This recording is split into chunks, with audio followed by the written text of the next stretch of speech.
Do you think that the reason there's farming protests all over the world is because there's some global concerted effort to gain control over the land? And how do we like reconcile like watching clips on the BBC of farm protests ripping up London, or stuff we've seen on French news are the same, or stuff in Sri Lanka or India, or it's just happening all over the world with like what appears to be a global agenda? Isn't this exactly the reason that, like until God, the obvious changes that are taking place in media, independent media, and the obvious supremacy of the latter, aren't these the very kind of tropes, Neil, that get men like you and I labelled conspiracy theorists and worse? Like the idea that there's an attempt that the inheritance tax, if you see Victoria Derbyshire talking to Clarkson, what she's saying is the inheritance tax is to generate revenue so that people's GP appointments come round in a more timely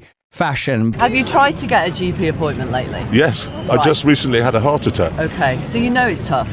By the way, she's saying that on a taxpayer-funded, state-run media organisation, the BBC. Is there's one little tax cut that could be made. I just wonder what you, how you reconcile something as practical, bureaucratic, tedious, if punitive,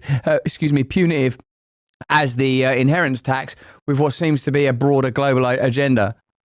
Well, it's facile by Derbyshire that you mentioned, the BBC journalist.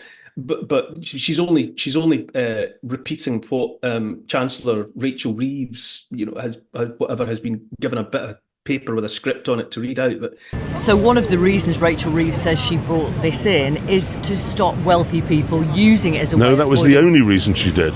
Well, no. The other reason was to raise money for public services. But by 2030, the inheritance tax might have raised £500 million, which is enough to keep the NHS running for 1 day and 2 hours. If you compare it, if you look at the costs of the NHS at the moment, so that basic financial justification for the inheritance tax is utterly meaningless. And so you can set that aside, and then you have to ask yourself the question: then why else would you do it? Why else would you seek to undermine the farming community that has been on the land, managing and looking after the landscape and feeding the people generation after generation for thousands of years? Why would you do that? And in that context, it looks like much less of a conspiracy theory to suggest that there must be a bigger agenda. And the bigger agenda is to take control of everything. It's becoming inescapable. That conclusion is becoming inescapable.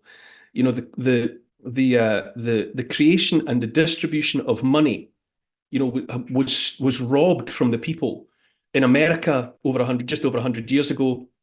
In Britain, at the end of the 17th century, the same thing happened with the creation of the Bank of England.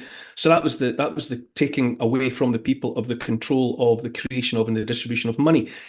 Energy is being centralized, energy supply. People, this ridiculous fantasy of renewable energy. That's just a way to profit from the creation of energy. And now clearly there's an attempt to centralize the growing of crops and the husbanding of flocks and herds, because to let the people be in control of that provides them with a level of independence from the state.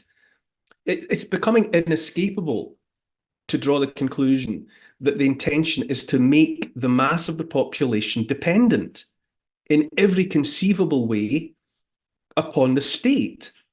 You will need to look to us for the education of your children. You will need to look to us, for the stability of your communities. You'll need to look to us for energy, to us for food, because it's coming from a mindset of a minority of, frankly, psychopathic, or at the very least sociopathic individuals who can't sleep at night for wanting to control not just what people do every moment of every day, but what people think and say. And that's manifesting itself in the censorship and the silencing of opinions that don't suit. I've been called a conspiracy theorist. I've been called a lot worse. And frankly, it's a badge of honor. If you're not conspiring now, you've got a lot of catching up to do. Hey, thanks for watching. If you want to see more uncensored content where free speech can flourish, join our live stream. Click the link right here to watch the next video if you want to, or become a member of a growing movement. Download the Rumble app and you'll be informed every time we make a new piece of content. Stay free.